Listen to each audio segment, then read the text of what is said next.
Merci de votre fidélité. 20h sur la télévision Futur Média. Bonsoir à toutes et à tous. Bienvenue à cette principale édition. Les titres, c'est tout de suite. Une enveloppe de 717 milliards pour lutter contre les inondations. Annonce faite ce jeudi lors d'un conseil interministériel pour préparer l'hivernage estimé précoce cette année. Le Premier ministre qui l'a présidé informe d'une journée de mobilisation citoyenne le 1er juin prochain pour trouver des solutions aux inondations. Réduire les coûts de la viande et subventionner le riz importé, telles sont les recommandations de l'ASCOSEN pour lutter contre la vie chère. Mohamed Sissé, vice-président de l'association, nous en dit plus au cours de cette édition. La machine judiciaire va-t-elle se mettre en branle pour traquer les personnes impliquées dans la gestion du fonds Covid-19. Le rapport de la Cour des comptes qui fait état de fautes de gestion a été passé en revue ce mercredi en Conseil des ministres. Le ministre de la Justice a axé sa communication sur le traitement judiciaire à réserver au dossier. Une marche pour dire non aux transports irréguliers qui ont envahi leur secteur. Les chauffeurs de taxi engagent le bras de fer contre les Wargaine et les Moto-Jakarta. Face à la presse, ils demandent l'élimination de ces véhicules qui ne répondent pas aux normes de transport public. Voilà pour les titres. Le développement, c'est tout de suite.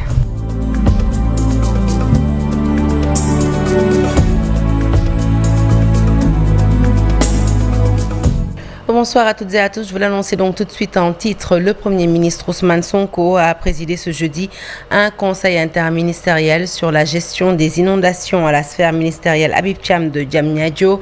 Ousmane Sonko annonce l'audit de l'enveloppe de 717 milliards affectés à la lutte contre les inondations. Une journée de mobilisation citoyenne sera aussi organisée par le président de la République ce 1er juin pour ensemble trouver des solutions aux inondations. Compte rendu de ce conseil interministériel avec Abdou Diouf Diagne et Ahmadou Bamba Samba. L'hivernage va s'installer très tôt cette année et une quantité importante de pluie est attendue selon les estimations de l'Agence nationale de l'aviation civile et de la météorologie. Face à l'urgence, le Premier ministre annonce une batterie de mesures. Ousmane Sonko réclame aussi un audit des fonds investis dans la lutte contre les inondations. Depuis quelques années, on nous a parlé d'une enveloppe de 717 milliards affectée à la construction d'ouvrages de drainage. Cette enveloppe fera l'objet d'un audit approfondi pour que nous puissions savoir à quoi elle a été utilisée. Le Premier ministre met en garde contre les constructions sur les voies naturelles de l'eau. Il faut en finir également avec l'anarchie et il faut que l'État soit fort dans la protection des citoyens contre eux-mêmes quelquefois. C'est pourquoi nous avons instruit les services compétents pour mettre un terme à toutes les constructions anarchiques sur des zones non édificantes ou celles qui ont été édifiées sur des voies d'évacuation. Et sur celles qui ont été édifiées sur des voies d'évacuation, nous n'hésiterons pas.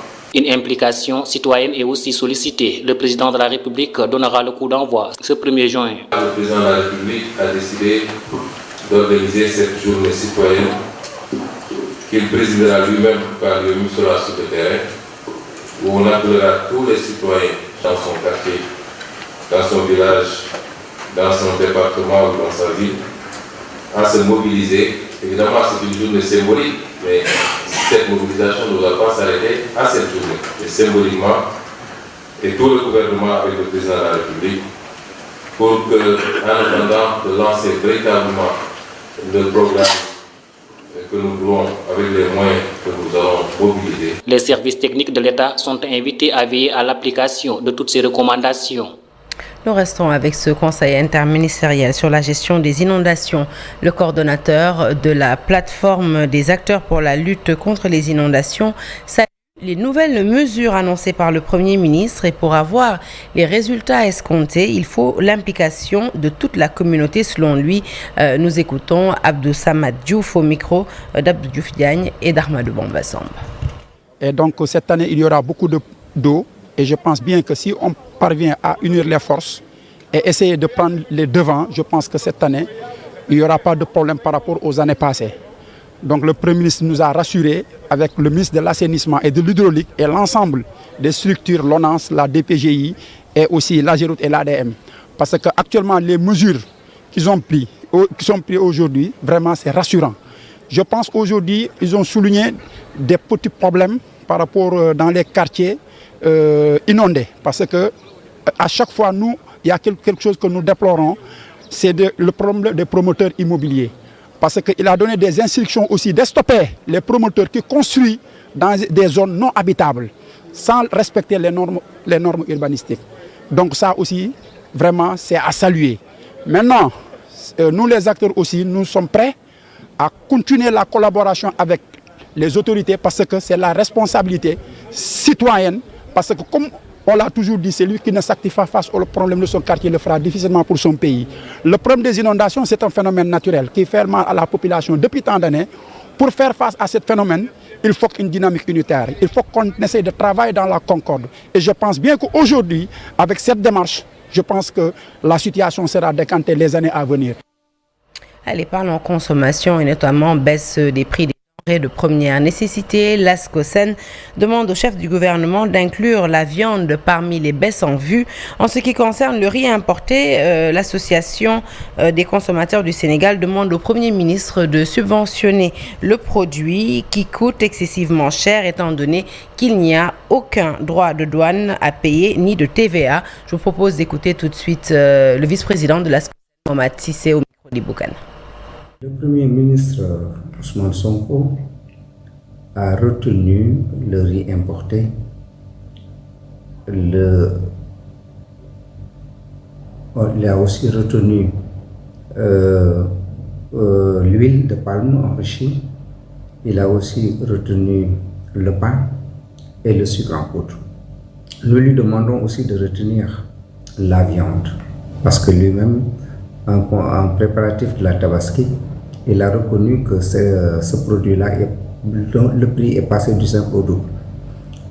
Pour le riz, il n'y a pas de droit de douane, il n'y a pas de TVA. Nous lui demandons de subventionner, car le prix du riz importé est trop cher, le 100% d'usure.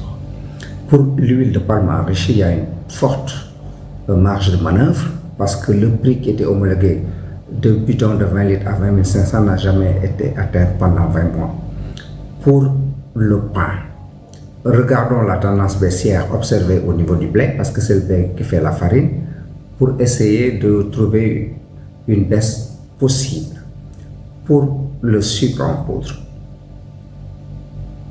les droits de douane sont là, essayons de voir de ce côté-là, et les charges portuaires qui sont indues d'après les organisations commerçantes. Il faut les enlever alors. La baisse des denrées de première nécessité est la principale mesure attendue par les Sénégalais depuis la prise de fonction du président de la République. Il faut dire que ces derniers mois, les prix n'ont pas cessé de grimper. Lors du conseil interministériel, le Premier ministre a émis l'idée de diminuer le coût de la vie, mais la marge de manœuvre du gouvernement serait-elle limitée? Toutefois, les Sénégalais gardent espoir de voir un jour cette baisse effective. Notre reporter Habib Faye a effectué un tour au marché Chavanel de Pikine, suivant son reportage. Les prix ne cessent de grimper ces derniers temps au Sénégal, alors que la population attend toujours la baisse des prix des denrées de première nécessité depuis la formation du nouveau gouvernement.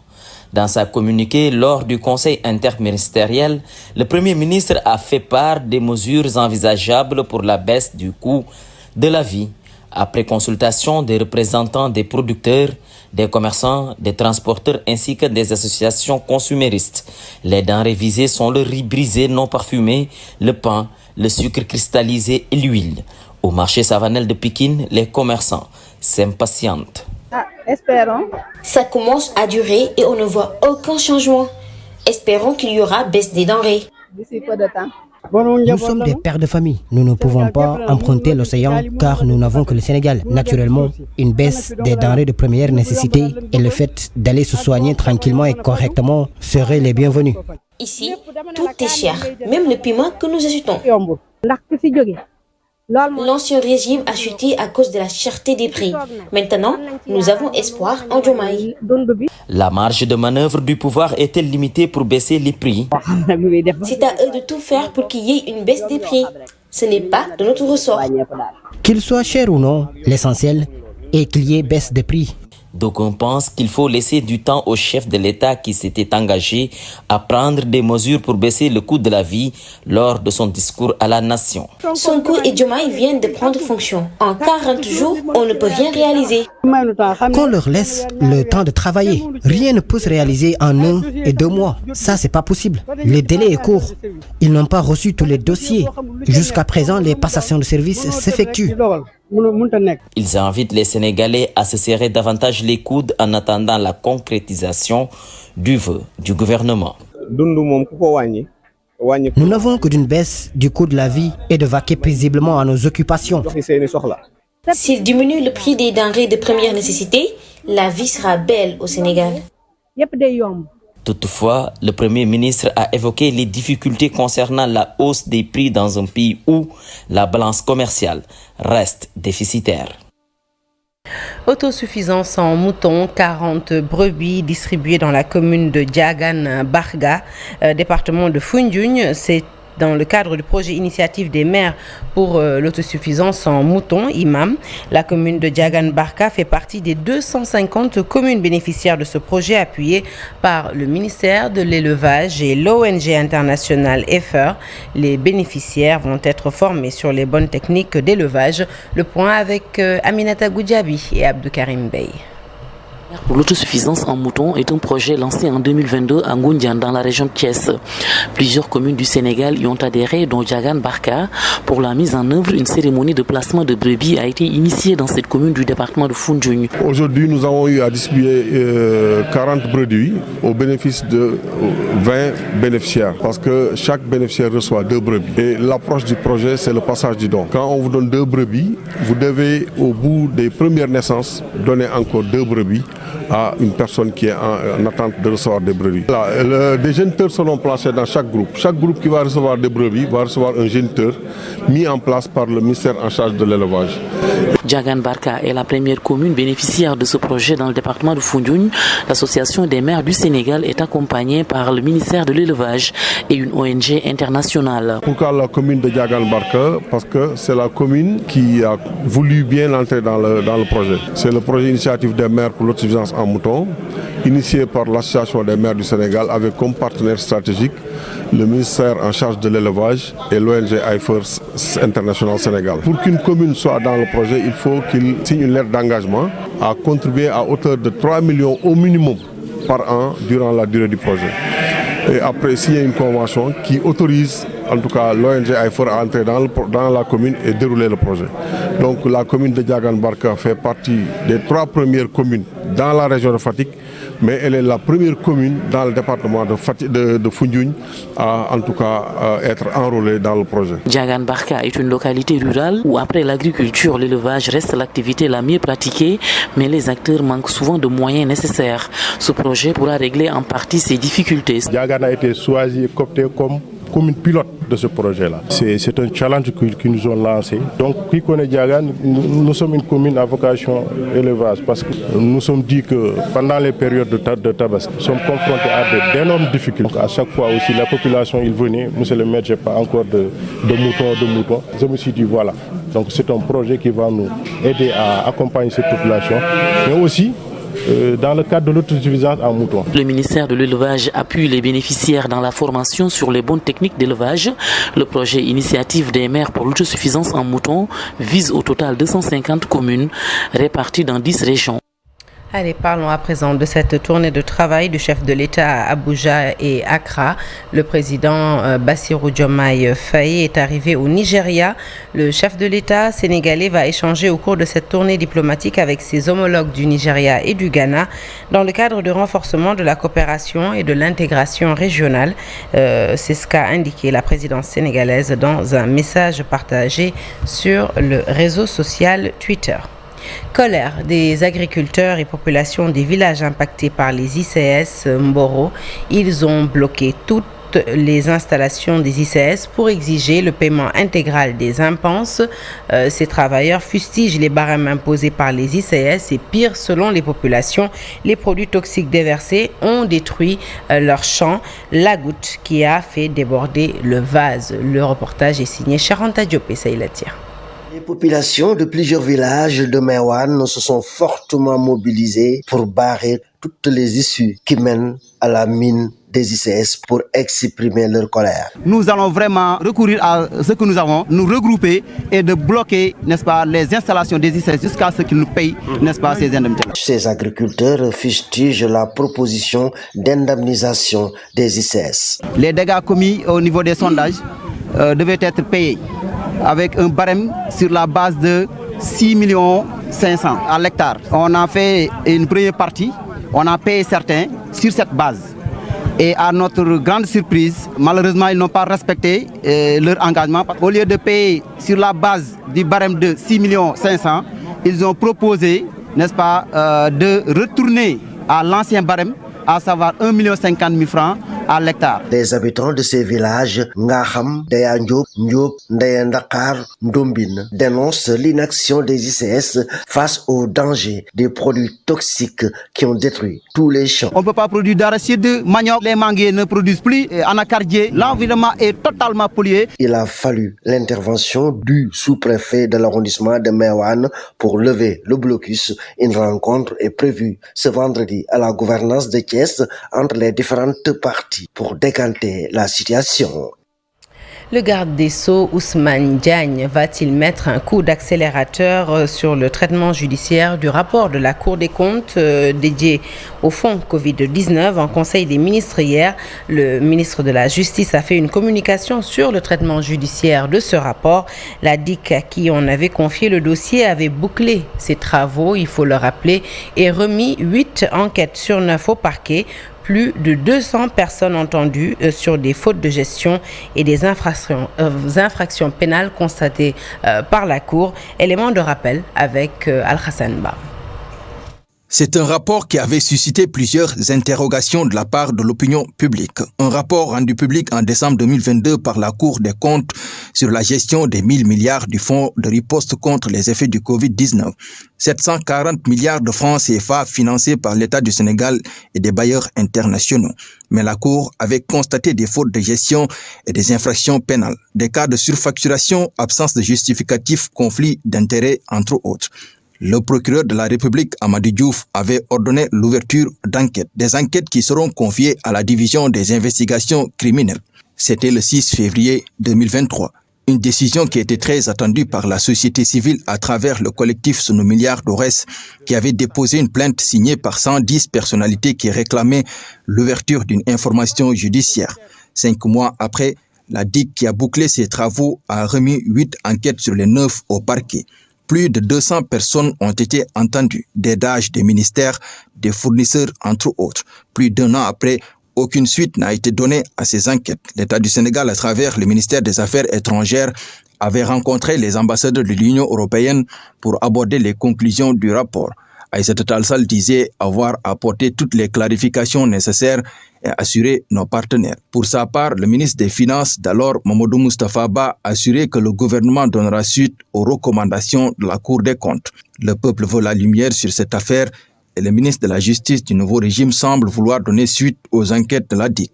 En Conseil des ministres, Ousmane Diagne a fait une communication sur le traitement judiciaire du rapport de la Cour des comptes portant sur la gestion des fonds Covid-19. Une marche le 22 mai prochain pour dire stop au transport irrégulier qui gangrène leur secteur. Le syndicat démocratique des chauffeurs de taxi crie leur ras-le-bol. Ils veulent une élimination des transports dits Wargaine ou encore des motos Jakarta qui, disent-ils, ne répondent pas aux normes de transport public. Ils ont tenu un point de presse cet après-midi. C'était en présence de nos reporters Aminata Mbaresso et Modou Diop, compte rendu. Et pleine, semble dire Mamoudou Ndiaye, secrétaire général du syndicat démocratique des chauffeurs de taxi du Sénégal. Face aux journalistes, il liste les mots qui freinent leur activité. Les premières contraintes dans notre travail, c'est la multitude d'applications utilisées pour les déplacements. C'est vrai, c'est innovant, mais les taximens perdent une partie de leur clientèle à cause de ces applications. Entre concurrence déloyale des transports du Wargaine et la floraison des motos Jakarta, les taximans disent subir difficilement le coût économique. Les véhicules Wargaindé sont devenus un mode de transport prisé certes, mais qui ne répond pas aux exigences. Au-delà des pertes économiques que cela occasionne pour les taximens, les Wargaindé sont devenus une menace pour les autres transporteurs interurbains. Leur plaidoyer, l'arrêt du transport public par les motos Jakarta. Les motos Jakarta, au-delà de la concurrence déloyale, prennent des risques et sont source d'accidents. Il est temps que les autorités régulent ce transport et surtout offrent des formations pour caser les milliers de jeunes qui s'activent dans les motos Jakarta. Une régulation du transport public. Les taximens contribuent dans la finance des collectivités territoriales. Ils paient les droits de stationnement, mais ne bénéficient pas d'accompagnement. Des complaintes qu'il compte dénoncer au cours d'une journée de manifestation. Le mercredi 22 mai, une marche à travers les artères de la capitale sénégalaise pour dire aux populations sénégalaises les difficultés auxquelles ils font face. Bonne nouvelle pour les travailleurs non permanents. Ils pourront désormais se soigner à moindre coût à travers la couverture maladie mise à leur profit. Avec des revenus précaires, ces travailleurs jugés beaucoup plus nombreux que les travailleurs permanents avaient beaucoup de difficultés sur le plan sanitaire. Le ministère du Travail a procédé avec le patronat et les syndicats au lancement de l'institution prévoyance interentreprises des travailleurs non permanents. L'Assemblée générale constitutive s'est tenue ce matin et je vous propose d'écouter tout de suite le ministre du Travail, Yankhoba Diémé. Il s'exprime au micro d'Al-Hassane Amadouba. Ce projet, comme vous le savez sans doute, est d'assurer une couverture maladie par le biais des institutions de prévoyance maladie aux travailleurs journaliers, aux temporaires, aux contractuels de moins de 3 mois, aux saisonniers et aux stagiaires qui en sont privés du fait notamment de leur forte mobilité professionnelle, de la précarité de leur emploi, de l'irrégularité de leurs revenus, de leur insolvabilité financière et des situations de chômage involontaire périodique entraînant une perte de revenus. Notre événement d'aujourd'hui constitue donc un moment historique, très important, riche en attentes et en espoir pour ces travailleurs et les membres de leur famille. Il matérialise aussi notre volonté de commencer le processus d'opérationnalisation de cette institution en vue de rétablir l'équité en termes de couverture sociale entre tous les travailleurs qui ont les mêmes besoins et aspirations et aspirent aux mêmes droits, car travailler dans les mêmes conditions, exposés aux mêmes risques et faisant face aux mêmes contraintes socio-économiques. 32 journalistes de la 51e promotion du CESTI ont reçu leur diplôme ce jeudi dans une cérémonie organisée en leur honneur à l'université Cheikh Anta Diop de Dakar en présence du recteur de l'université, du ministre de l'Enseignement supérieur et de la Recherche et de leurs encadreurs. Au cours de cette cérémonie, ces jeunes journalistes sont invités à pratiquer un journalisme de qualité afin de donner plus de crédibilité au métier. Le reportage est signé Yaïkoumba Ndiaye. Le CESTI a célébré la sortie de sa 51e promotion. Ce diplôme vise à doter ces jeunes journalistes de compétences avancées, mais également à développer des qualités essentielles telles que l'éthique, la rigueur et la capacité à travailler en équipe. Le goût particulier, c'est que nous sommes dans une ère de la désinformation. Aujourd'hui, les journalistes doivent être bien outillés sur des aspects relatifs à l'intelligence artificielle, mais aussi sur des aspects relatifs à l'imprégnation de la politique sur le monde des idées, etc. Aujourd'hui, un journaliste doit être courageux. Un journaliste doit connaître les enjeux et vouloir mettre en œuvre ce qu'il a appris à l'école en respectant les principes éthiques et les règles déontologiques. Répondant à cette invitation, le ministre de l'Enseignement supérieur a tenu à saluer la performance de ces jeunes futurs cadres et aussi à accompagner l'établissement dans ses projets futurs.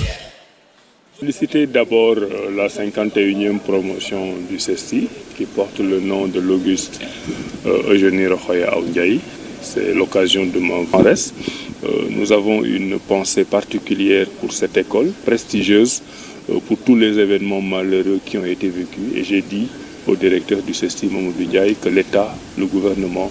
Ainsi, ces récipiendaires sont prêts à aller à la conquête de l'emploi tout en respectant l'éthique et la déontologie, socle de ce métier. Contre ces difficultés, le journalisme est aujourd'hui un métier qui connaît des difficultés, mais ça ne nous empêche pas, nous, d'embrasser ce métier que nous aimons, parce que je pense qu'avec la passion et la détermination, nous pouvons ensemble relever les défis qui sont dans le métier du journalisme. Ce ne sera pas facile, comme tout le monde le sait, mais nous sommes prêts à affronter le marché, à faire du journalisme un métier à durée.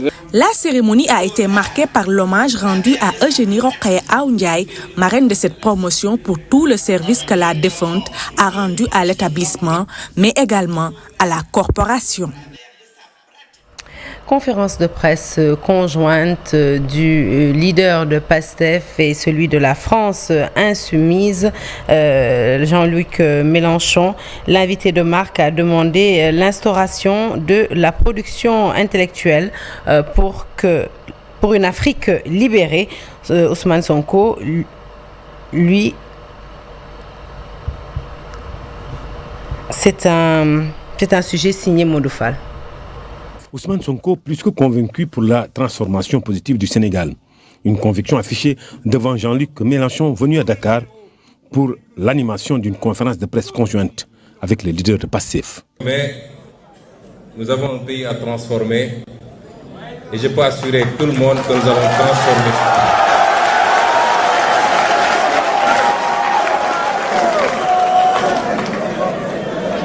Je vous le dis avec d'autant plus d'assurance.